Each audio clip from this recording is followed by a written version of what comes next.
The doctor crashes a housewarming party of 6 college students in a creepy Scooby-Doo house. Good thing the landlord isn't super weird, or the house isn't trying to eat everyone. I mean, how weird would space lice or dryads be if the trees started snatching people up and the house itself wanted the students for dinner?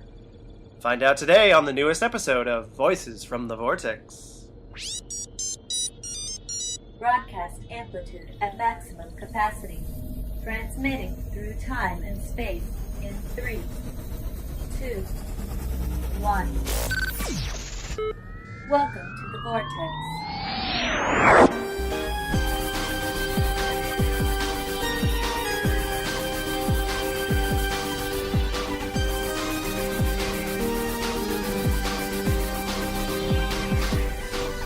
Voices from the Vortex reviews Doctor Who, Series 10, Episode 4, Knock Knock. Hello, everyone! Hello! The two dudes from Gallifrey here. That's right, I'm Taylor. And I'm Matt. And we're back again for another Doctor Who review. Woo! Episode 4, season's coming along nicely. Yeah. And, this one was pretty good, I have to say. It's so far it seems to go up and down, sort of the quality. Not bad, but it's really good, and then it's just kind of okay, and then it's really good, and then this one it was just kind of okay.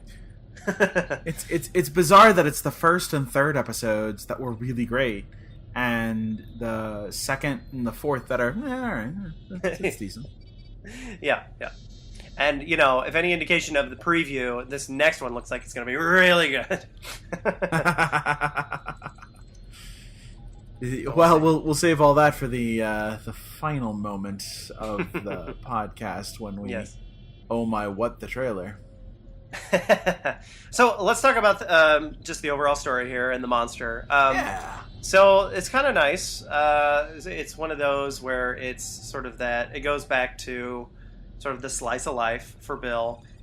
Right. I enjoyed the first bit of this episode where he's helping her move, and he uses the TARDIS to help her move and all that, and so you get this story where it's Bill and her 6 friends, or her 5 friends, so there's 6 of them, and they're looking for a place to rent, and then creepy guy shows up. I have a place.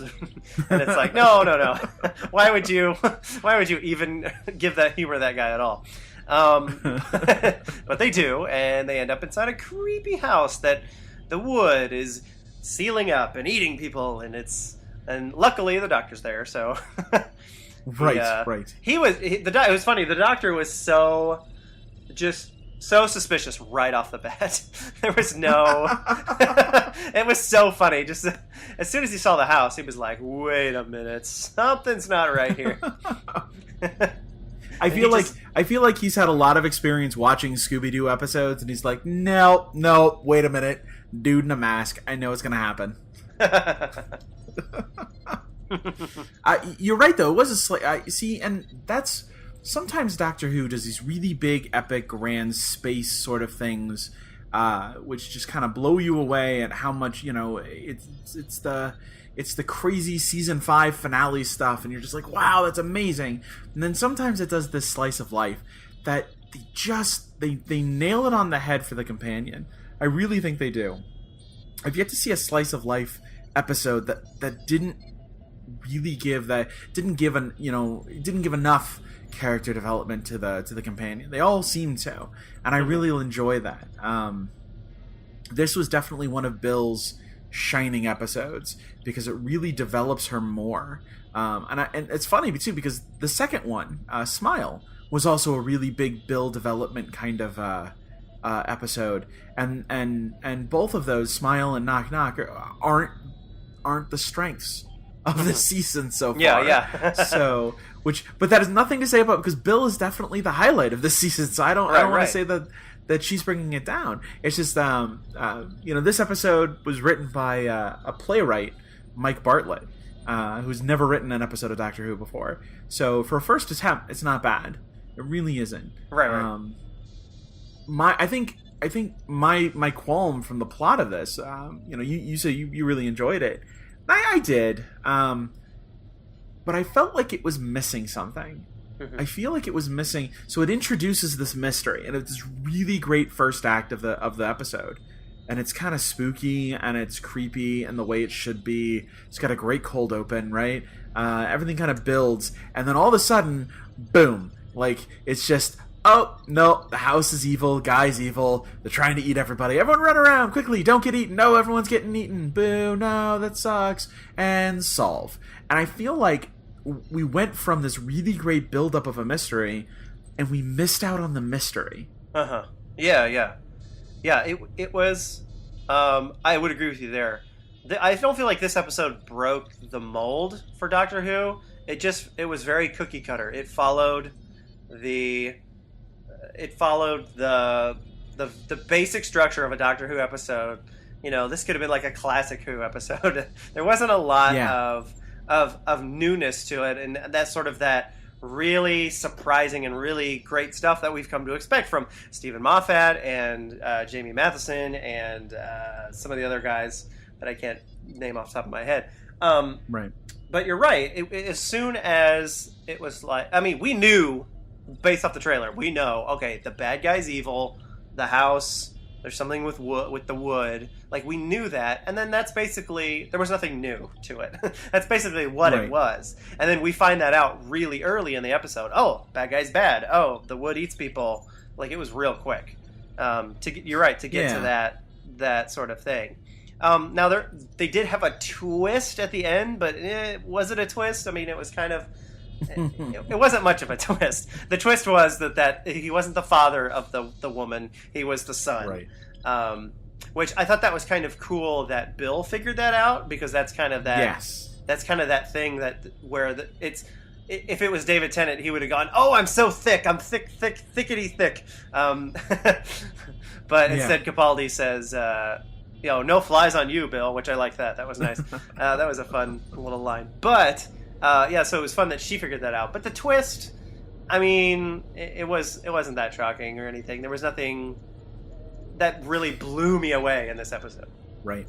Well, and this is a complaint a bunch of us have had about modern day filmmaking, about movies. But it was revealed in the original trailer for the season. There's a woman made of wood. Mm-hmm. So, big surprise. Though in the episode about the wood eating people, there's a woman made of wood. And I just, as soon as they got to the tower and there was a bedroom there, I was like, oh, this is that episode. And, so I already knew the beats of the episode. I already knew what was going to happen. And I was like, it's not that I don't appreciate the episode. Again, great first act, and the ending's fine. You're right. It's dun dun dun. Yeah, never mind. It's you already know. So it's not. It wasn't. But it wasn't bad. I just the best parts of this episode weren't the story. It was the interaction of Bill and the other characters. It was the Doctor and Bill. It was revelations of stuff, which we'll get to here. We talk about characters in a second. So I guess I don't know. This is one of those episodes where I would say you're right. I think it does feel like classic Who. Mm-hmm. Boy, do I wish it was a 2-hour episode instead of a 1-hour episode. I almost wish this had been maybe not a 2-parter, because I don't want to wait a week for the finale that I already knew was coming. Yeah. But I wish it had more time to develop. I wish I could put it in like a DVD from Classic Who and just watch all 4 parts in a row and just enjoy that. This guy Mike Bartlett wrote a really great Classic Who episode. It's just a shame it has to fit in 45 minutes, and it's a shame it has to come at a pace where we need something faster. Yeah. Well, and again, I like I said, this episode was very familiar, and I felt like I'd seen this story before. Something about, somebody's sick and like going to die, but some alien force that comes helps her, but there's a cost. I just felt like, and just off the top of my head, I can think The Empty Child was kind of that thing where the kid got hurt and the aliens helped him, but at a cost, where he starts turning other people into that, So it was just, I felt like it had been done before. So, but again, I enjoyed it, and you're right, it came a lot from the characters. The guy who played the caretaker was fantastic, or the landlord was amazing. He was great. Well, yeah. And that Poirot. he was great. And when it's David Suchet. Yes, David Suchet. Oh, brilliant. And I'd read a lot about him and how he, it was finally like, yay, David Suchet's coming to Doctor Who, because he's so great. Right. And he didn't disappoint. The moment he was discovered as that he was actually the son, his whole personality just changed, and he played it so well to where he was like, now he was the child, and oh man, it was good. It was good stuff.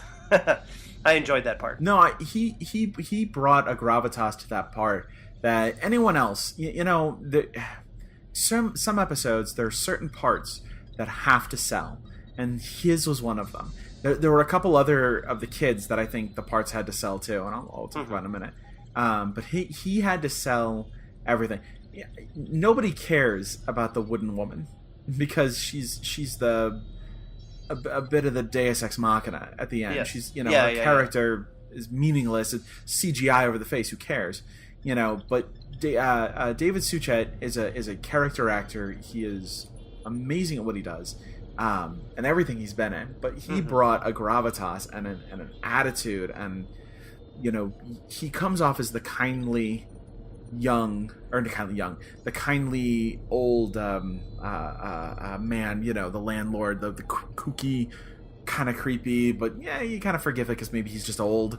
And then when he shows up again, when things start going crazy, he's got that look on his face. Like he's like, I know what's about to happen. That's why I'm here. And everyone's kind of like, wait a minute. I liked when the guy was like, how do you get to the tower? And he just abruptly turns around. You don't. It was very. There were just lines that he would deliver that it sold it, right? Yeah, it completely really did. Sold it on. So I liked again, this is a character building episode, which is again sad because we're building up a Bill, and that's fine. Yes, and maybe getting Capaldi too, but yeah, man, I really wish there was a second act to this episode. I really wanted more Scooby-Dooing, so to speak. Well, talking about the characters, there was a lot of good character development as far as with Bill and with the Doctor. I liked, every episode it seems like we're getting a little more of the Doctor's backstory that we already know, but Bill doesn't know it. So at the beginning they're talking about how she finds out he's a Time Lord. That's what he's called. That's his race of people, and she kind of makes fun of that. I loved that little exchange there at the beginning. And then the other characters in the story were good as well, and I'm glad that they survived at the end. This episode turned really morbid for a second, and it killed everybody, and then they came back at the end, and I was like, oh, thank God. Yeah. I was like, that it was a big relief. I was like, oh, please don't just kill everyone. That's awful. I was glad to have. Wait, and I was a little worried. I'm not gonna lie. But yeah, it's nice. It's nice to have seen the Doctor save everybody. This time around, Capaldi's all about saving people, and I wonder if that has anything to do again with the criticism of his attitude in season 8. I wonder if Moffat isn't looking at the way fans and critics have reacted to Capaldi, and going, well, they wanted Tennant. They wanted more Tennant, and they wanted more Matt Smith, and I gave him something that was different. So maybe that's why we're getting stories where he saves everybody. Look at Smile. And he brokers a peace and everybody's saved. And that's kind of out of nowhere. He's I don't know. It's very different because it's a different Capaldi. I like it. I like it a lot. Yeah, me too. I do like that this Doctor doesn't think he's old. He doesn't think he's a grandpa. And we've talked about that. Before. He was like, oh, come on now, I'm old enough to be your dad, maybe. Come on. She's like, no, grandfather. No. He doesn't see it. But we've talked before about how every time he regenerates, he becomes something he needs. The reason Tennant was so young was because he had to feel young. in order to feel, because he was forgiven. He was forgiving himself. He was being forgiven by Rose for the Time War. So it's like he had to be young. Matt Smith was young because he realized no matter how old he was, young is how the, if he was young, the universe would react to him in a certain way. He wanted to be unassuming, but he wanted to be able to flirt with the universe and have that give back to him. Pertwee, when the third Doctor was stranded on Earth, he became an action doctor because he had to be. But he spent all that time with UNIT, and it was, in a way, he became a part of the military-industrial complex of UNIT. And so the fourth Doctor was much more of a hippie, much more of a transient, and that's right. So he had to become that. So I feel like maybe this is a good sign that it's saying, the Doctor doesn't think he's old. He's mistaken. He's completely mistaken about who he is and how the universe is reacting to him now, and he wants to be young again. So maybe that's a clue that the next Doctor will be younger. Yeah, and we had talked about how he turned to Capaldi because there was the whole, there's the whole thing about how Donna, he wanted to remember that he's the one who saves people. But then we also talked about how, he turned old because he finally felt like he could let his guard down and be like, and look how he actually felt. Because after the time where he felt like he could go back to sort of being that kind of person. But it's interesting because, he says he's over 2,000 years old. And that sounds really old to us, but is that really old, for a Time Lord? Is it or not? So maybe he does still think he's pretty young. He's pretty spry, comparatively. Who knows? Right. Well, and he's in, is 2,000 old. We've always assumed that it's by regeneration, that when he regenerates into, his final regeneration, that's done, that there it is, that's old. But that doesn't, regeneration can happen at any time. That doesn't mean you're old. It just means, Eccleston and Tennant, those tenures were really short. They were only a year or two. Yeah, a year for Eccleston. Year for Eccleston, and then I think Tennant was like 6 or 7 years or something like that, compared to Matt Smith, who was like 1,000 and something. So his Matt Smith does 1,100 to 2,000 whilst on Trenzalore. Right. Yeah. So it's like he spends the rest of his, and look how old he got. So remember that drop in line that Russell T Davies wrote during the death of the Doctor on the Sarah Jane Adventures, where some kid asks him, how many times can you change your face? And he says like 537, or I don't know what the number. It was some stupid, ridiculous number. And suddenly it dawns on me, maybe that's how Time Lords stay so young.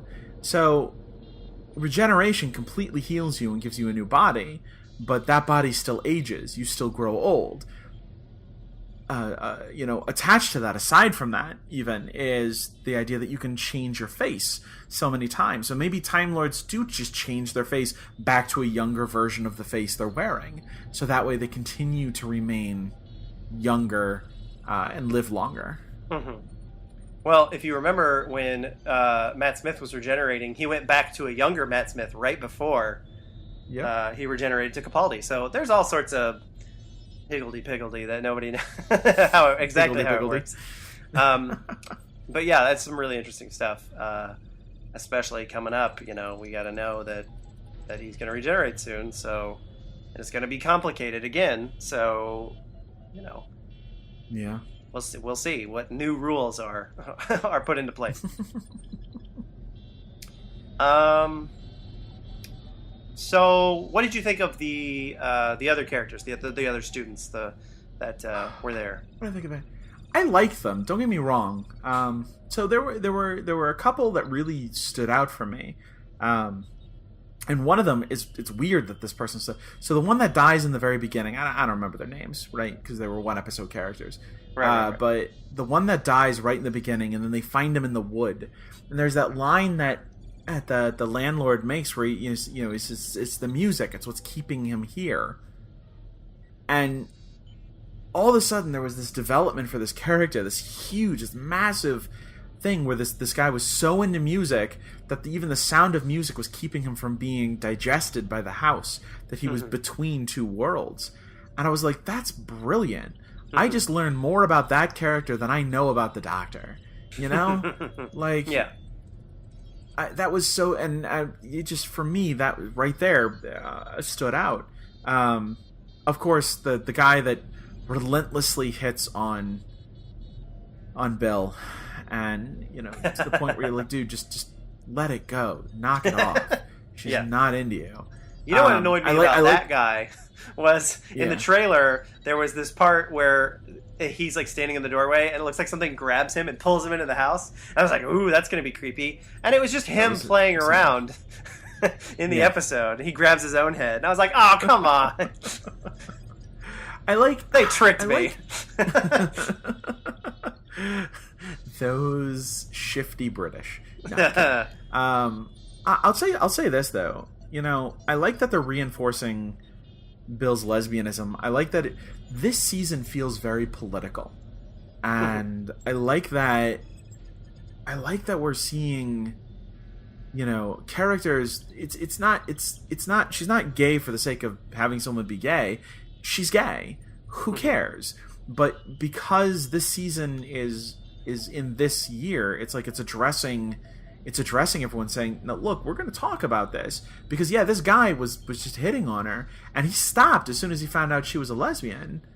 And he's like, oh, okay, well, I have no chance. But, like, that's also a huge indicator of who we're trying to talk to, because guys like that are the worst. Like, you know, it's one thing to flirt with someone, but if they're not returning that, if they're not giving it back to you, you gotta give them space. You gotta stop. Like, that's all about being a good human being. And I like that it reinforced who she is as a character, but it also spoke to a population of men that just think that it's okay to just relentlessly do this. I did not like that guy for that reason, but I like that his character had that development. Well, and I like that. I like how he reacted too, when, you know, she said very politely, she goes, I usually tend to go for girls, and he's like, oh, okay, well, I didn't really have a shot then. Haha. And he just kind of laughed it off and moved on. I thought that was, you know, it was like the perfect reaction to that kind of thing, whereas, you know, usually guys would react more aggressively and, you know, defensive. So that was a really good character choice for that guy, and you know, no one wants to see that sort of ugly attitude about it. So that was good. But all the other characters, man, I don't know about you, but like they were the most throwaway people. I don't even like. They could have been robots, and that the one kid who was with the Doctor most of the time, he had a really good wide-eyed, scared face. That was about it. All he had going for him, though. Well, and like you said, they all died like in a row, like super fast. It all just kind of happened. Yeah. You're just like, except for the one girl at the very end, and then she was up in the room. So the production of this episode was pretty good.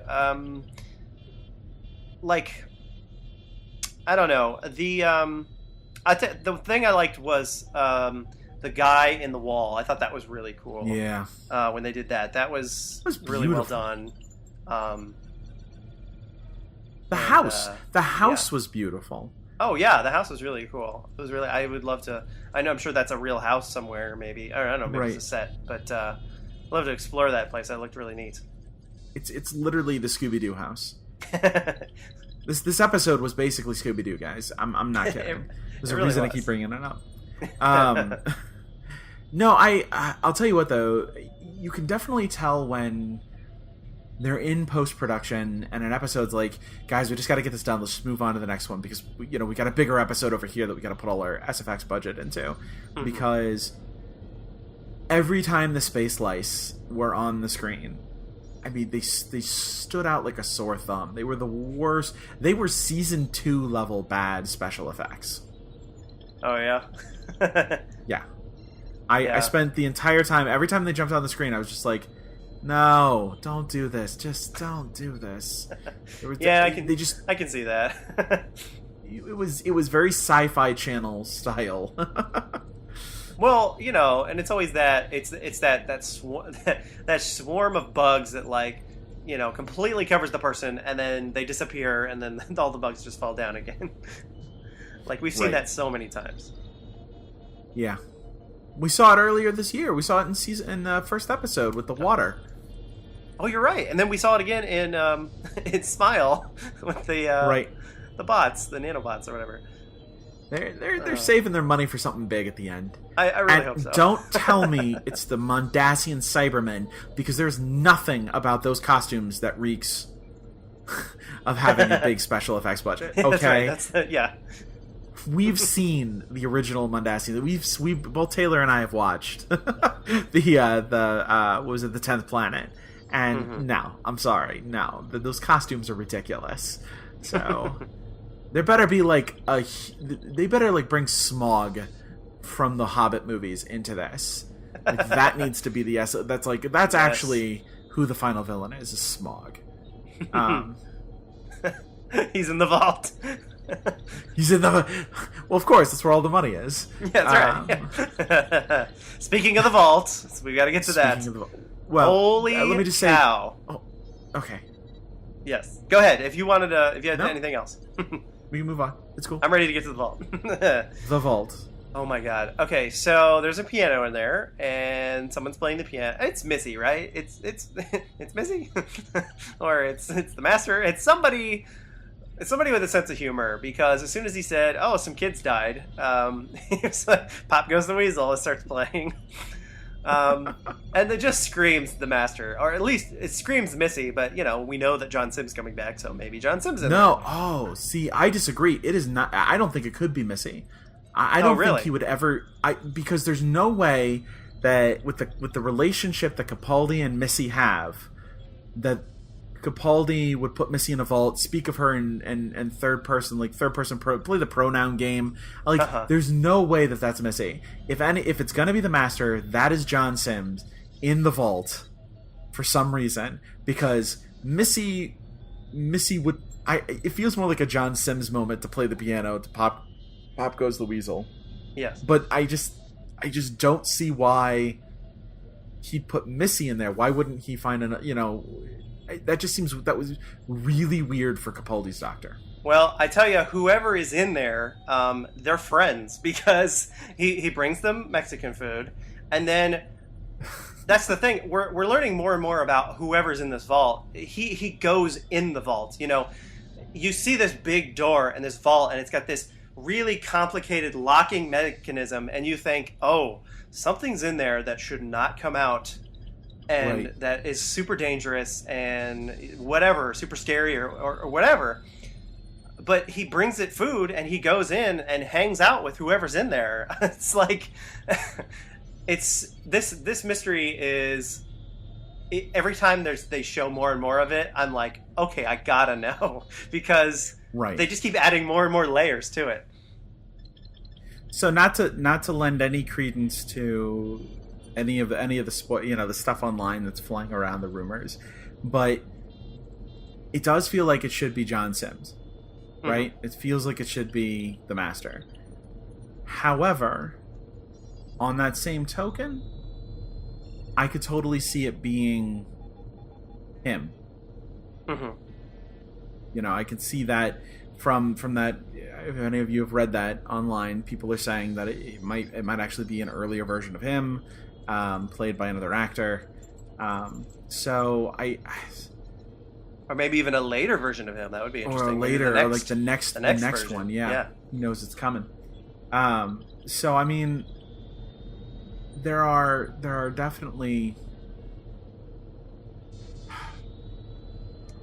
clues to how it might be that. I just I don't want to lend any credence to it, because if that's what it is, that's a huge letdown. That is a terrible finale. That is a terrible, I don't want that. I don't want it to be that. So I'm not even gonna think. I'm not even gonna think about it. I'm not gonna talk about it. I'm done. Sorry. Okay. Yes, I'm really excited to find out who's behind that door. Yeah, me too. And I hope we just keep getting. I hope we keep getting more and more clues. I'm glad. Again, I've talked about this before, but I'm glad that now they're not just reminding us, oh, there's a vault. They're giving us more and more clues as to like what could be in there. And then it's like, oh, it's a who. Then it's like, oh, it's a friend, or it's something that's not so scary. So they're giving us more and more, which I really like the way they're doing this bit by bit. I like that. It's unfolding as a concurrent story. Yes. To the season, and I like. Yes, that. that's a perfect way to explain it. It's not Bad Wolf. It's not Torchwood. It's not Harold Saxon. It's this stuff's also happening as the stories are happening, but it's also progressing as the stories progress. So he is going back and whoever is in that vault, he is responsible for coming back and talking to them and entertaining them and seeing them, and he cares deeply about who they are. So I like that. I like it a lot. Yep. So real quick, just some favorite moments or some things I wanted to of note. Harriet Jones, a reference to Harriet Jones, which I thought was brilliant. I love awesome. As a continuity nerd, loved it. Callback. Just a real quick, it was just one line.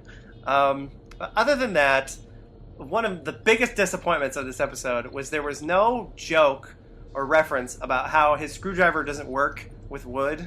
It was the perfect episode to mention it, and it's you have a new companion, so it would be something else that she could say, wait a minute, it doesn't work on wood. That's total crap. What are you talking about? Another one of those moments, and I think it would have been perfect. And I'm just disappointed. I'm sad that didn't happen. Well, this episode was filled with continuity. It really was, yeah. The reference about regeneration, Bill's like, wait, what's regeneration? The doctor says, like, never mind, another time. like he knows he's eventually gonna have to talk about it, and I really like that. I like that too, how he's slowly like lecturing her on life and stuff, but she's also slowly learning about him. So he's like, another lesson, we'll talk about what that is. Right. I like that. We'll save that to the end of the season. So, but one of my favorite quotes though was when they're talking about Time Lords, and Bill is just like, Time Lord, like that doesn't sound like a race. It sounds, that sounds like a job, But I love, she says, would you wear robes and big hats? And he goes, no, big collars mostly. And I just like, yes, they do all the time. Even just laying around the house, they get their big collars on. That's their Sunday best, man. That's right.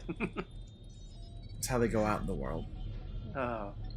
All right, well, Matt, what's your final thoughts on this episode here? It's not that it was that bad, but the episode was definitely filler, and I feel it's filler of the worst kind. All they had to have was have a middle act.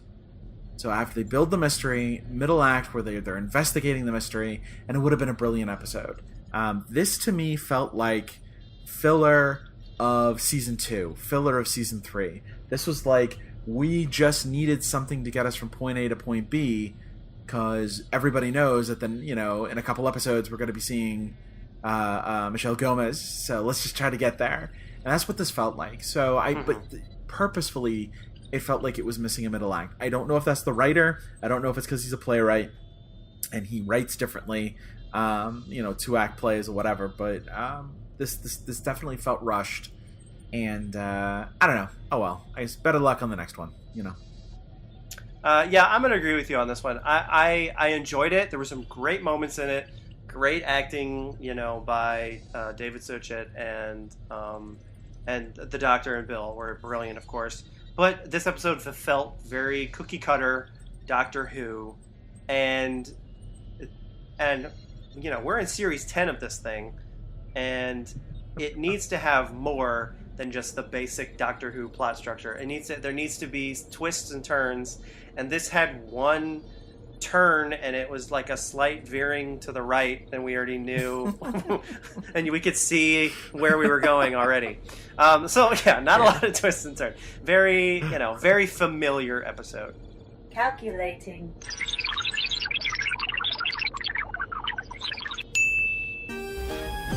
Voices from the Vortex gives knock knock 5 out of 10. And now we move on to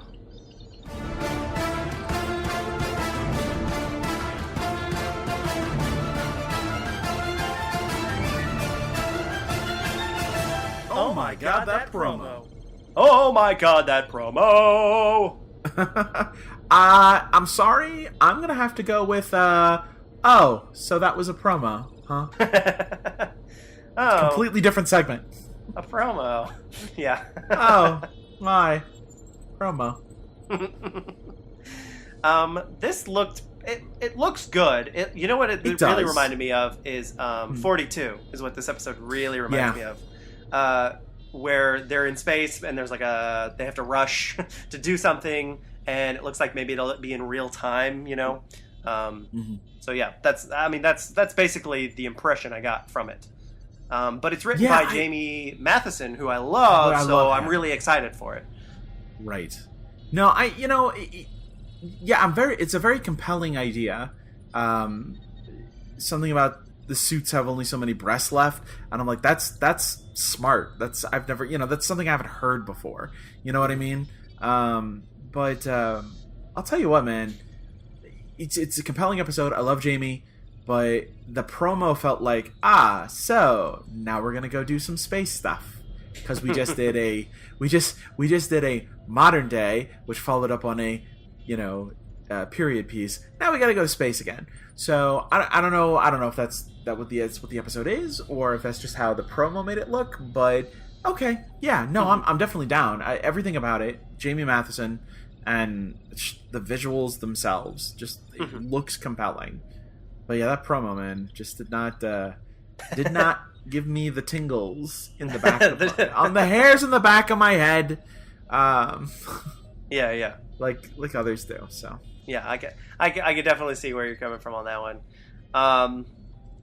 Looks creepy though. I mean, it's not only do you have sort of zombies it's a zombie thing going on. Yeah.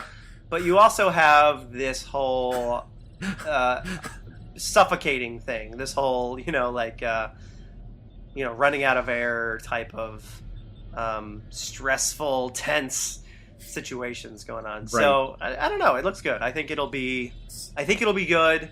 Hopefully Jamie Matheson won't let me down. He has yet to. So wait, are you saying that we have to? What we're looking forward to is zombies in space.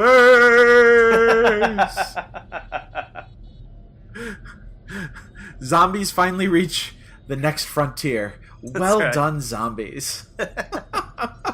It's been a long road, guys.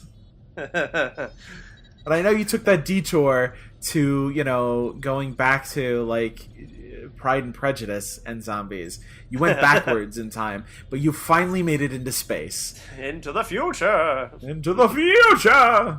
The future of the undead. Tired of your life sucking brains out on Earth? Try space brains! Space brain, yes. Perfect. Well, guys, thanks for joining us again. Absolutely. Another fantastic review. And a fairly decent episode of Doctor Who. We try to make up for it as much as we can. We'll see you guys here next week, and remember, call your local organ man. Or any. I was going to say don't trust creepy landlords, but yeah, it's. All right, bye everybody. To the Vortex. Yeah.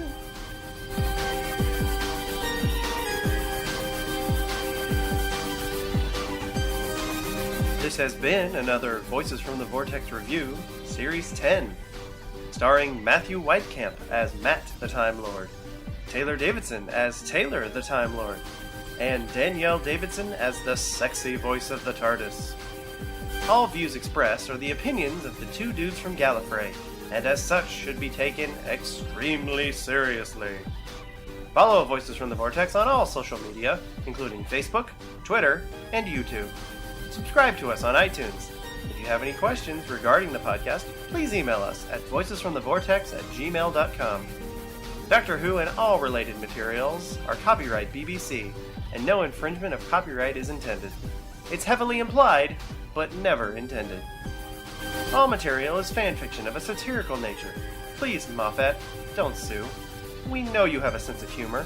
I mean, you did once write a Doctor Who episode with Mr. Bean. See you next time in the Vortex!